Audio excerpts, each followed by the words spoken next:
Cowboy zombies, time travel, Homer cloning himself, and even Flanders' head hanging. So get comfortable, because this is The Simpsons' Treehouse of Horror 13. The intro of the episode begins with a séance by The Simpsons, who are trying to help Ned contact his wife. Give me a kiss! Who, if you recall, Homer sent to heaven. However, it turns out to be Bart, who is surprised by everyone's reaction, and then the spectre of Maud, with the fury of 1,000 demons, warns them that they don't know what terror is, and the episode begins. It all starts with Homer resting his belly in the backyard. Marge tells him that all the food he ate was meant for a special dinner at the parish. The hammock breaks due to Homer's weight. A mysterious vendor arrives near the Simpson house by chance, and Homer buys a hammock despite the vendor's warnings. Homer tries it out for the first time to rest, but something inexplicable and disturbing happens. Homer, surprised, examines the clone to see if it is exactly like him, realizing it doesn't have a belly button. Later, while Homer continues resting, his clone starts doing the tasks Marge had assigned. Since he couldn't lift his own weight, he comes up with the idea to create another clone to help him. After throwing away the corpse to Flanders' house, Homer has a beer. The clone wants one too, but Homer tells him his duty is to do the house chores. Me need clone. Clone? That's ridiculous. Where am I supposed to find a... With that in mind, Homer creates more clones to get the chores done even faster. We see Homer literally multiplying himself, using his clones to spend time with Grandpa and also with his wife. When he spends time with his children playing baseball, Lisa notices how strange her dad is. Upon returning home, Marge wants to give a special gift to the clone who spent the afternoon with her, but Homer, who was paying attention, claims Marge's gift, ending in a strangling fight. Why, you little... The other clones help the original Homer, saying this was the only way they could win. Take 3 clones to beat the original Homer. I mean 4. After a while, we see how Homer had exaggerated the number of clones in the house. At breakfast, we see Ned asking Homer for his chainsaw that he had stolen. One of the clones misunderstands Homer's instructions and ends up doing something disturbing. Knowing everything is out of control, Homer takes the clones far from the city. He then asks if anyone know how to get back. The ones who know are eliminated. I do.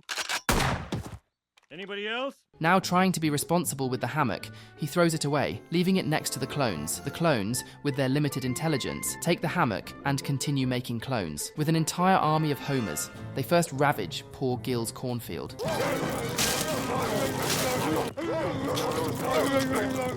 The Homers arrive in the city, searching for beer, gathering at Moe's Tavern. In a military meeting about the clone problem, they show how the clones could take over the country in days. When Homer screams in despair because there are no donuts, Lisa comes up with an idea. All the clones are lured with giant donuts toward a cliff where each of them, in their idiocy, runs without thinking of anything but eating. At night, Marge, happy that the clone problem was over, realizes that Homer doesn't have a belly button, saying that the original Homer was the first to fall, ending up simply accepting the new clone. In the second part, Lisa and Bart are burying a pet in the cemetery, and after the loss, Lisa notices the headstone of a young man who dreamed of a world without weapons. Don't we all, William? Lisa has a dead boyfriend. Lisa promises her new, unknown friend, who no longer exists, to fulfill his dream of a world without weapons. After a speech by Lisa in activist mode, she convinces all the residents of Springfield to give up their weapons. I'm sorry. And we see even Snake selling his weapon, with which he had once committed crimes, and now, being unarmed, Wiggum mocks him saying he's not so tough anymore. Now you Snake. Oh! The Simpsons apparently had a large number of weapons in their house, and Homer can't get rid of his last and most favourite weapon. Hey boy, you'll be shooting angels in heaven. The police force does the same, and Lisa happily celebrates her achievement with the residents of Springfield. Hip, hip. Hooray! Hip, hip. Hooray! In a special meeting, the mayor inaugurates the new playground made from recycled weapons. And when the mayor declares Springfield officially defenseless, Lisa mentions she wishes her friend William Bonney was here to see his dream come true. But I ain't. William Bonney? Known as Billy the Kid. Now self-named Billy the Kid, he appears as a thief and, at the same time, presents his allies from the Springfield graves, saying that since they are the only ones with weapons, they would do whatever they wanted in the town. Now let's rob the bank, give the money to the poor, then rob the poor and shoot the money. In Moe's bar, we see the outlaw corpses causing havoc like in the Old West, and seeing Homer with musical abilities. They tell him to play the piano. I said piano. The Simpsons, as a group, sing songs for the thieves about cows and bank robberies. To the bank and snatch that dough. Please don't hurt our family. Homer is captured by Dr. Frink, who gives him a time machine to get rid of the outlaws tormenting them. Homer arrives just before Lisa's initial speech, explaining directly what was happening, and with an enraged and obedient crowd, everyone in the cemetery begins shooting at the graves of the outlaws. The tragedy prevented by gun violence. Everything goes well, and Lisa laments what could have happened, thinking that maybe weapons are the answer. I guess guns really are the answer. However, another time traveler arrives saying that, in another future, weapons will destroy the world. What is this, open mic night? Moe gets rid of the time traveler by shooting him and keeps the time machine to travel and meet some cave women hookers. In the third part, we see the Simpson family on a plane traveling to Dr. Hibbert's special island. Hey, what could be more fun than an island shaped like a big smiley face? And upon getting off the plane, Dr. Hibbert welcomes them with one of his workers. During dinner, Marge feels happy about all the fighter class attention they were receiving. And when Lisa mentions that questioning things is what separates us from animals, Dr. Hibbert gets angry. We then move to dinner and see that the main course is a bird resembling Professor Frink. Wait a minute now. At night, Marge feels discomfort and fear because she knows something bad is happening on the island. Marge goes to a room where she hears many screams, and out of nowhere, Dr. Hibbert catches her from behind, mentioning he was always nearby. Later, Marge appears looking like a cat, and since Homer is a bit slow, he simply thinks it's time for some affection. After that special moment, Homer tells his wife she was a wild one in the act. Never seen you use your tail like that. And when she looks out the window, sees a bird, Marge unleashes her animal instincts and eats it. With that, Homer decides to investigate, finding Ned in the House of Pain, who says he could help him only if he gives him a hand with a little problem he has. He needs a hand with his milk. Milk me. I really don't want to. Homer doesn't want to do that because, well, for obvious reasons, but wanting to help his wife, he agrees. Ooh, that's nice. Ned takes Homer deep into the jungle to a meeting of humans turned into animals. Jeff, as the leader of them all, says they must embrace their animal nature by leaving their pants frozen. Okay, but I'm keeping the tattered vest. I still have my dignity. Hey, Slop!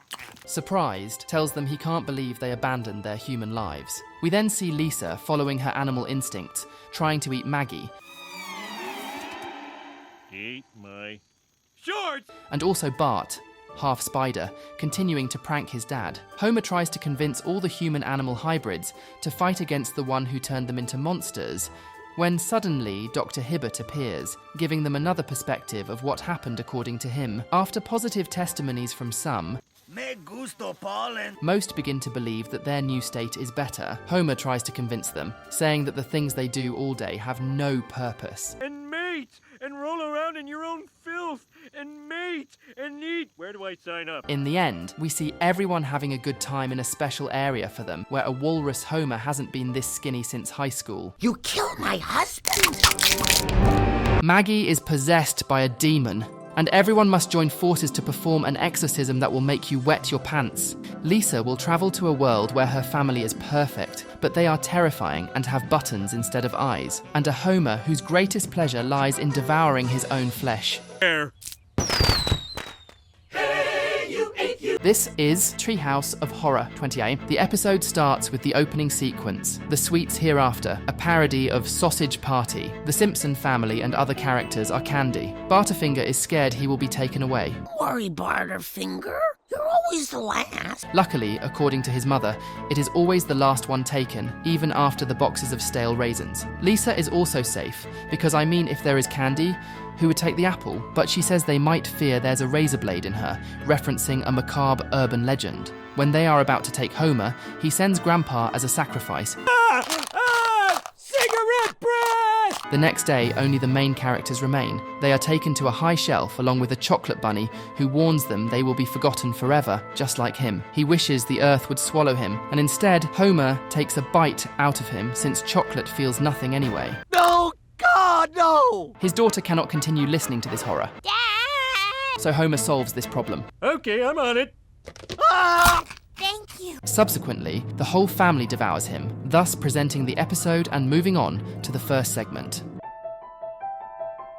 The parody of The Exorcist begins in a pre-Christian temple in northern Iraq. An archaeologist discovers an unusual figure with the name Matt Groening, the creator of the show, carved into it, but prefers to label it as Pazuzu, the wind demon. He then ships it with Amazon to Homer Simpson. It is Maggie's first Pazuzu. Wow, what a cute gift. Marge questions why her husband ordered that, and it's because of course he's a good father. Thought it was pizza. Yeah, I'll send it back tomorrow. Oh well, they will return it the next day. Tonight, they are very busy hosting a party. Two guests arrive very early. Homer looks at the statue, and he is momentarily possessed by the demon who uses him to give it to the baby who is left alone. And Homer begins to sing her a macabre lullaby about demons in her imagination. The red moon in Pazuzu's eyes says this being will live in her nightmares until death comes, and wishes her sweet dreams because he is a good father.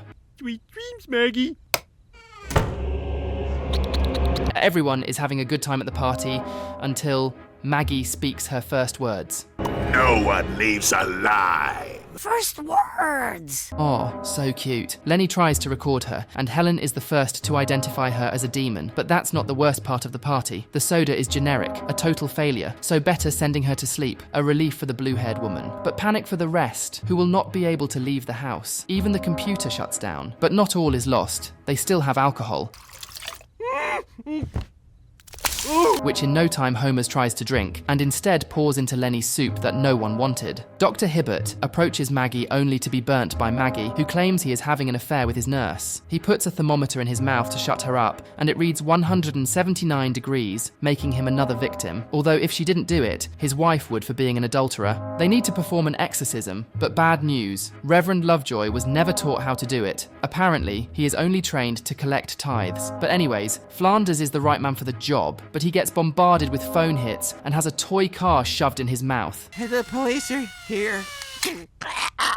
So the couple calls a professional. While waiting, they see Maggie has learned what a circle is, and whoever she stops at has to change her diaper change full of lava. Fortunately, the exorcist arrives, seemingly coming from hunting a leprechaun. To measure her powers, he opens a book. And here truly is. The chicken goes. Now there is only one solution, and it starts by cutting her looser. Are you sure? If you can't trust a Catholic priest with a child, who can you trust? Then they proceed to free her. She starts floating. Bart and Lisa enter the room. The priest is ordering it to leave by the power of Christ. It takes 3 tries, but finally, Pazuzu introduces itself as the wind demon from the southwest. Lisa finds it curious. He is not as strong as the ones from the south or west. Pathetic. Pazuzu claims to be significant and tells them Google it. On the 3rd exorcism attempt, Maggie returns to normal. However, they must be cautious. Pazuzu remains in the room and has possessed Bart, but the demon pleads to be let out, never having seen a darker soul, and the demon has to follow Bart's orders, like putting horns on him. The next segment is Coralisa, a parody of Coraline. It starts with a macabre intro song about Lisa's unhappiness. Lisa, Lisa, go under the night. She invites everyone to pick up trash at the park with her, which sounds so boring. She even invites Maggie, who still has a touch of Pazuzu. Lisa is saying that sometimes she thinks she was born in the wrong family while Snowball is scratching a secret door. It is surprising they have that, and not a smoke alarm. Lisa tries to get Snowball but fails, and ventures into the secret passage where the cat tells her sometimes small doors lead to great opportunities. The cat speaking surprises her, a symbol of intelligence for centuries, though its weakness is lights. Upon learning she has another family, Lisa quickly heads there. Her appearance is not the only thing that changes in this world, has a perfect family.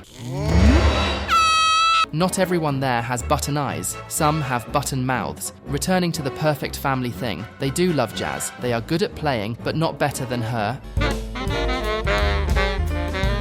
And Lisa wishes to stay forever, and she can. All she has to do is sew buttons over her eyes, but with that shaking hand, she runs away. Back home, Homer informs her he killed a snake with her sax, and is not big deal. She should blow his head out. Buttons, please. A few days later, Homer seems to kinda realize they had another daughter named Lisa who disappeared a few days. Wow, he is such a good father. The police offers no help. Wiggum doesn't agree at all, claiming to have built Maggie's high chair. Damn it! So Homer decides Maggie will have Lisa's room and Bart will do her homework. Cowabunga! Bart found the place following the cat, discovering just there he can talk, and now has to exchange words with the brat. Homer remains very calm about the situation, so Marge must go to look for her kids. Time passes, and the cat tells that he screwed up, lost his family. He can also talk on this side, but avoids it because it makes the dog feel inferior. With a push, he helps him cross to the other side. He wonders what's so great about this world. To star this Homer doesn't fart. They plugged him with buttons. Wow, that's an awesome solution.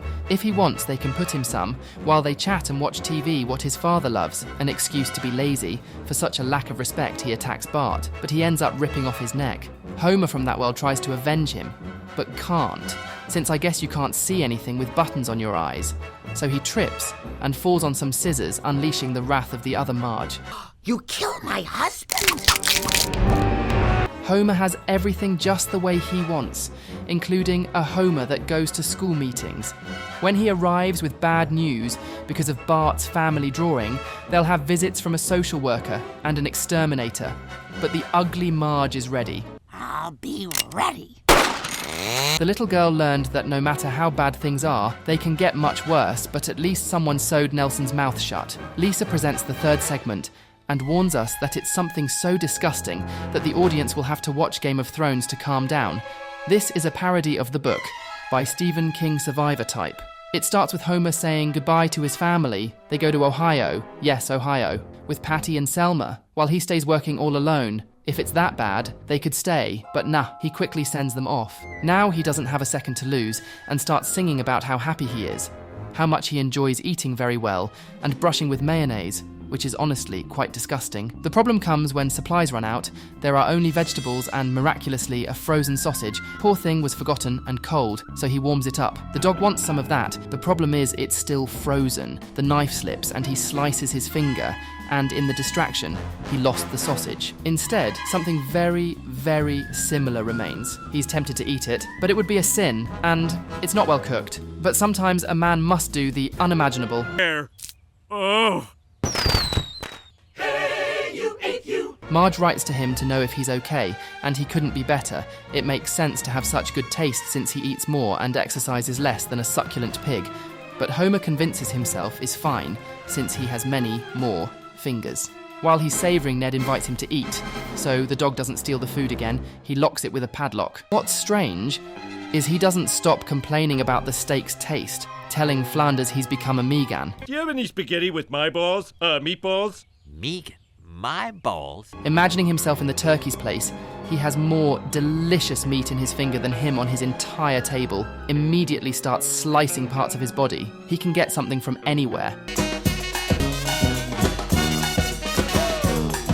Just that tooth. I don't know how he plans to eat it. If it tasted good, would have left it in his mouth. Homer finishes off with a liposuction and slicing more fingers. Suddenly, the family arrives. Upon receiving them, his wife notices he's lost weight, and that's because he's been making some cuts. What's wrong with your leg? Nothing. It was perfect. At night, Marge realizes Homer isn't in bed, so she looks in the place he frequents the most, the kitchen where he should be eating at midnight. She gets a big surprise. The worst moment of our entire marriage. What about... This is worse. Opa! They go to an addiction counselor. Homer complains that his wife is very negative and makes him feel like nothing, and well, he's almost nothing. In response, Dr. Kenneth asks Homer to consider his wife's feelings. Maybe she takes his new diet as a comment on her cooking. Now, excuse me, I need to go get famous talking about you. Marge decides to leave him. His self-destructive behavior has gone too far. Maybe that's why he ate himself, because he hates himself. Suddenly, Mario Batali arrives and he wants to talk, or maybe do something else.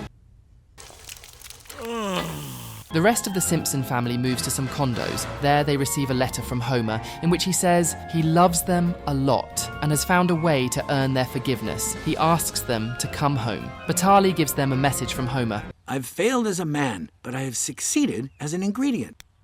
His wife can at least be proud he succeeded in something, but for Carl and Lenny, it's much more than something it's the best in the food industry since free refills. We see Homer's success parodying various successful restaurants.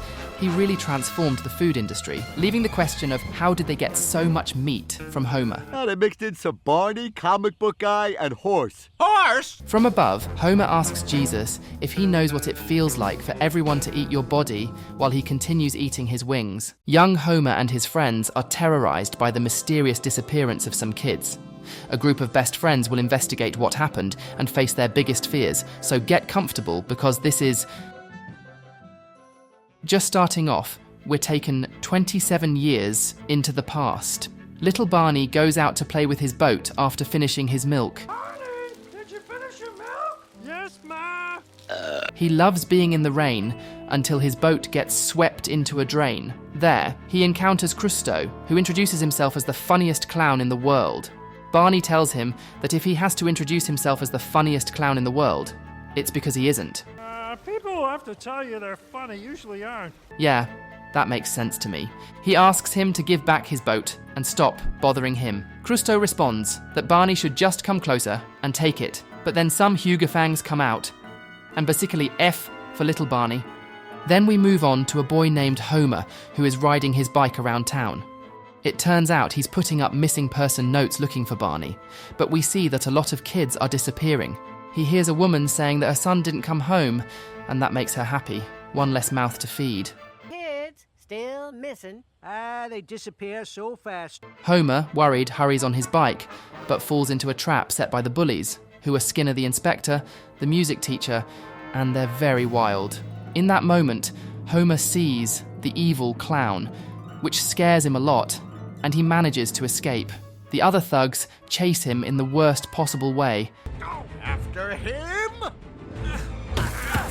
And he finds himself with no way out. Luckily, some other kids help him out.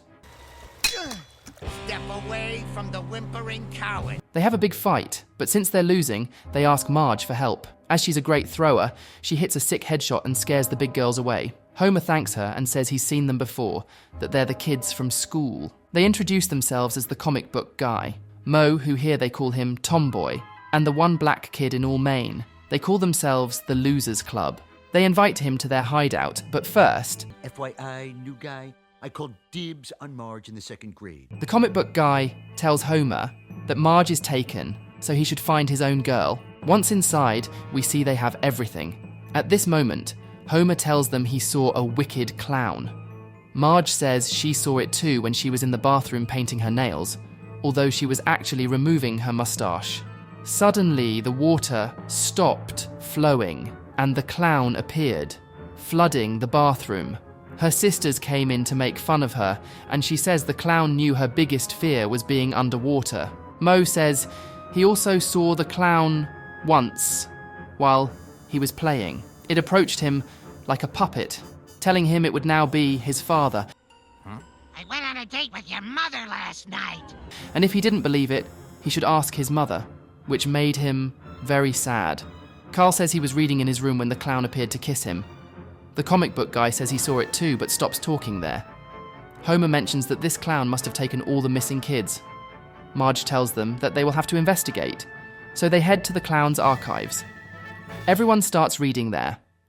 Homer writes a poem for Marge, telling her that her bravery is amazing and that he is crazy about her. He signs it as her secret admirer, but Marge interrupts him, saying she has found something. It turns out that the clown has always been in Springfield.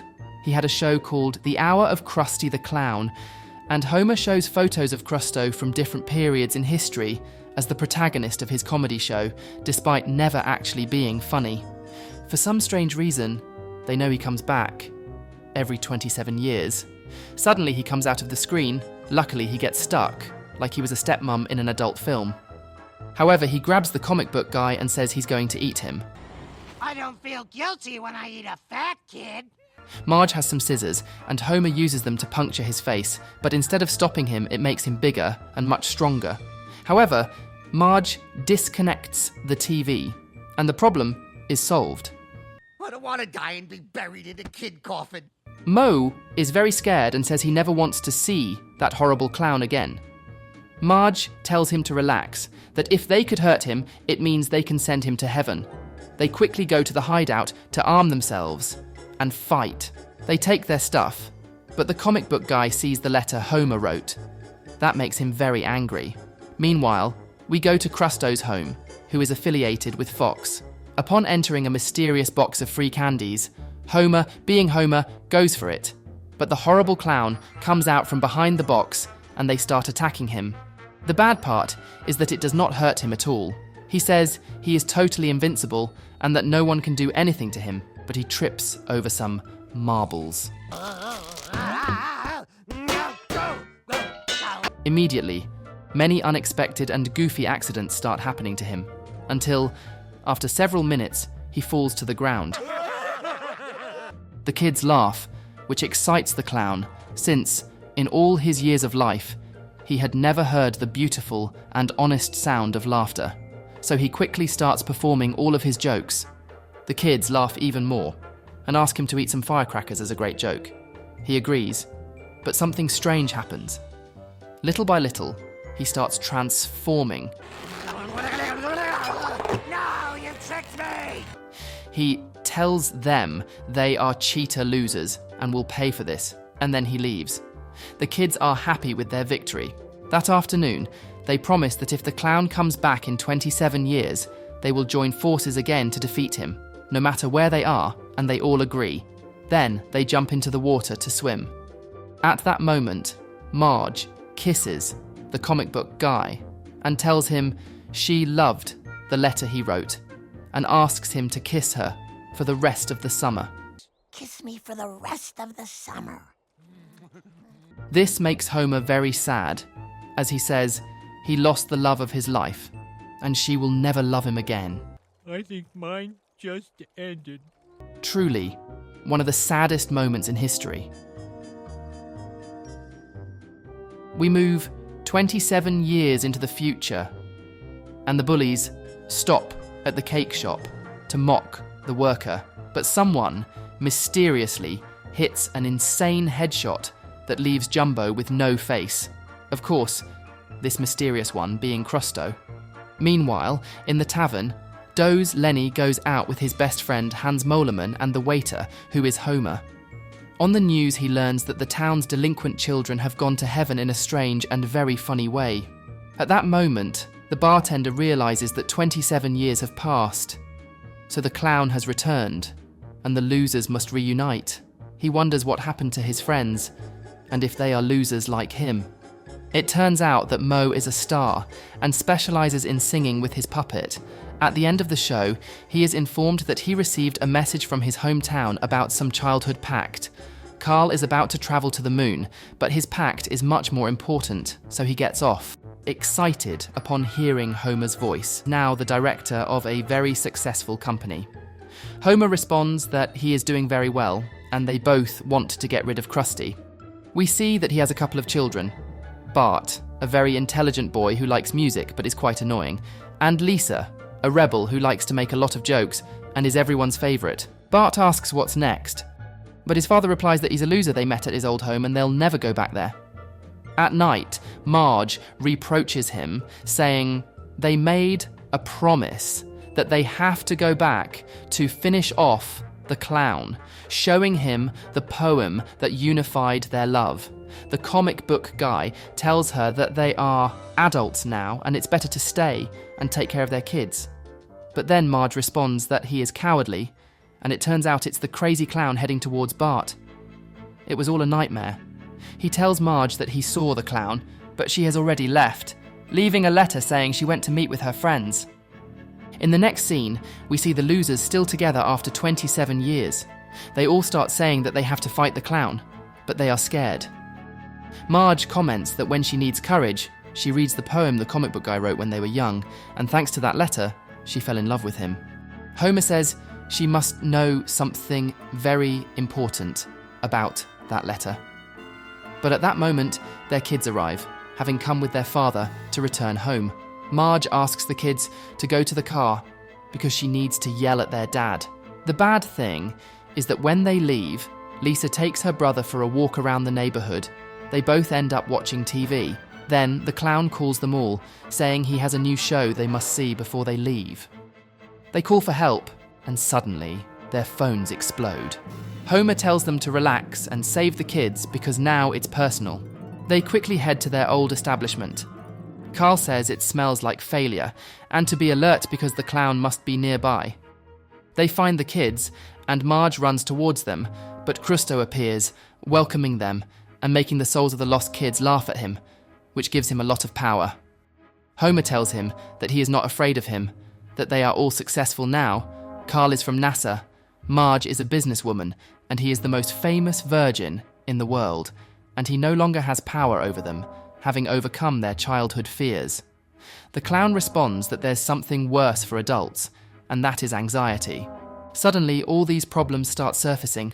For Marge, many debts. For Homer, what scares older adults, the prostate exam with a rather long finger. For Moe, an unrecognised son with his same ugly face, driving them crazy. The clown tells the comic book guy that he is the worst of all and will leave him when he finds out that he only put his name on the poem that won her heart. He begs him not to, but Marge hears and says her whole life has been a lie. Seeing the comic book guy fall gives the clown more power.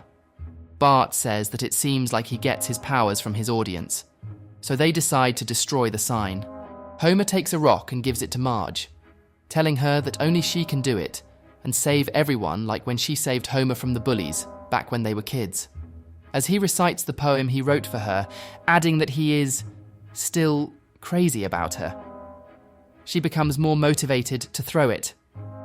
The clown goes after Marge, but just when he was going to eat her, the comic book guy sacrifices his life so that she can take the opportunity to destroy the sign, thus the kids are freed, and they all go to heaven to enjoy God's love, which makes the clown sad. He starts to writhe so badly that everyone has to cover their eyes to avoid seeing him until he finally disappears. The victory is theirs. The only bad thing is that Jeff, the comic book guy, went to heaven. The good thing is that Marge stayed with Homer, who now hangs out with his friends and their new kids. What happens when the zombie apocalypse is unleashed in Springfield? Also, we will see how Bart will force Lisa to take care of his teacher and Moe's betrayal. This intro of The Simpsons starts with Frankenstein coming out of the lab just like the mummy. They meet on the way with Dracula and the werewolf. Everyone loved that day because it was Halloween, the only day they can go unnoticed, because everyone thinks they're in costumes. They run into some kids who bully them hard for being too old and classic. Due to this, Dracula decides that the solution lies in their costumes. So they enter a costume shop and come out dressed as Iron Man, SpongeBob, Jack Sparrow, and Harry Potter. That SpongeBob costume has to be the best one in my opinion. On the other hand, we see that the Simpson house is having a party for Halloween, and everyone is having a great time. Then the doorbell rings, and we see it's Dracula and his friends dressed up. Marge asks if they're friends of Homer, but Homer clarifies they are not. However, when the vampire shows they brought a bottle of booze, of course Homer welcomes them in. Later, we see that everyone was having a good time, especially since they were with some girls. Then the doorbell rings again, and when Homer opens it, he realizes it's the wives of the classic monsters, who go to their respective husbands to scold them for saying they were only going to kill children. Annoyed, they begin beating up their husbands. Homer steps in the middle of the fight and tells them that if they're in costumes, it doesn't count as cheating. Well, I don't quite get that logic, Homer, but sure. Then the women get angry at him and end up killing him and throwing his head into the punch bowl. That's how the first short begins. Lisa was in her classroom, and the teacher was about to announce who would represent them in the national reading contest. Lisa was convinced she would be chosen, but to her surprise, the teacher picked another student, the Asian one. Lisa got really mad and began insulting both the teacher and the other child. So she ended up being punished and sent to the principal's office with Skinner. While there, she meets her brother Bart, who convinces her to make a deal. He would take care of Lisa's teacher, and she would take care of Bart's teacher, Mrs. Crabapple. After making the deal, Lisa follows Mrs. Crabapple to her house. After confirming that Bart has a solid alibi, she rings the doorbell and hides, thinking that's enough to fulfill her part of the deal. When she gets home, Bart shows her Mrs. Hoover's severed head. Lisa was horrified because she hadn't realized what the deal entailed. but Bart then tells her that a deal is a deal, and she must keep her word. Later, we see Mrs. Crabapple cutting paper with a sharp guillotine. She drops her lighter on the floor and bends her head under the guillotine to reach it. Lisa watches, thinking it's the perfect opportunity. Mrs. Crabapple even asks Lisa to hold the guillotine, trusting her. Lisa steps closer, and Bart, who was watching, urges her to do it, but Lisa couldn't go through with it. What a coward. After this, Lisa was in the girls' bathroom when Bart appears, telling her she has to keep her promise, or Willie the gardener will say he saw her kill her teacher. When she asks why Willie would say that, Bart says it's because he owes him a favour, and then shows Lisa Principal Skinner's head. This boy is completely insane. Lisa freaks out and offers to help him with his homework, but Bart refuses.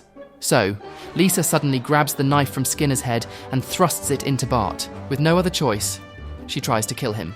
Thus, begins a wild chase between Lisa and Bart, who wants to kill him. However, when she finally catches him, Bart tells her to finish what she started because they both share the same DNA and are alike. Lisa insists she's not a killer and won't kill him. But then, when she throws the knife, it accidentally lands on Bart's head and the boy dies. Wow, that was an insane shot. Good job! Mrs. Crabapple arrives and congratulates Lisa for what she did, even though Lisa insists it was an accident. But Mrs. Crabapple doesn't quite believe her. She then takes Bart's body, puts it on the wheel. Ay, caramba, you little snot. Now, we see a news report from Kent Brockman saying that Krusty Burgers are releasing a new burger called the Squared Burger, which involves taking a cow, processing its meat, feeding it to another cow, then processing that cow's meat and putting it on a 7-grain bun. Yeah, that's some math right there. The Simpson family watches this on TV, and Lisa considers it an abomination, saying it's cannibalism, which, yeah, she's right. The reporter takes a bite of the burger, saying it tastes delicious, but then suddenly turns into a zombie, biting Krusty, who also becomes a zombie. Check cashing arm, you stupid girl.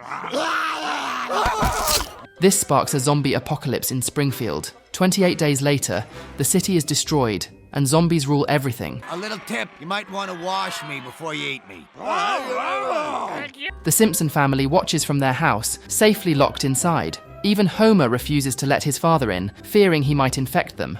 Difficult decisions require strong wills. Later, in his room, Bart is starving but refuses to eat the fruits and vegetables available. So he sneaks out of the house, goes to Krusty's, and steals a burger, which he eats in his room because what could possibly go wrong? Lisa and Homer realize Bart ate the burger, and Homer rushes to kill him before he turns into a zombie. But then Lisa notices Bart hasn't turned into a zombie. So she believes Bart is the key to making a vaccine and stopping the zombie virus. How great! Homer decides to call the doctor to tell him about Bart. The doctor says to take Bart to the safe zone outside the city. Afterward, the Simpson family tries to leave their house.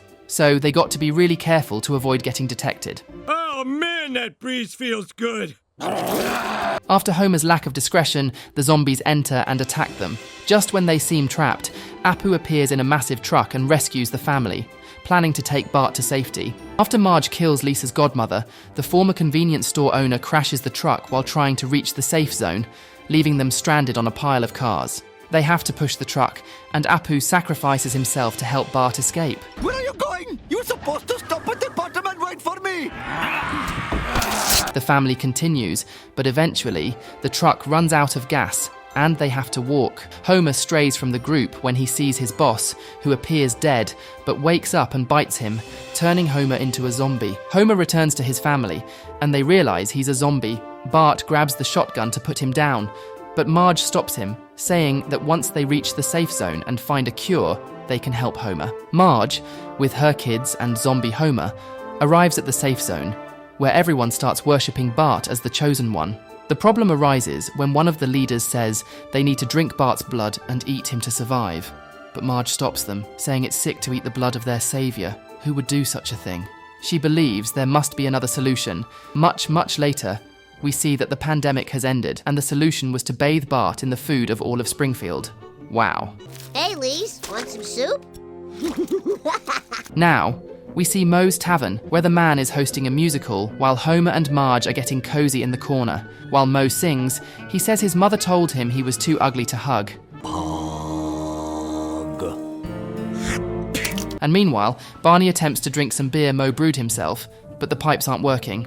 So, he heads to the basement to check the issue. As Moe sings and asks Cupid to strike him because he wants to find love, Homer realizes the beer tap is empty and approaches to steal it, but ends up falling into the basement and injuring himself with some pipes. When he goes back upstairs to tell Marge what happened, she looks so beautiful that he decides to lie to her,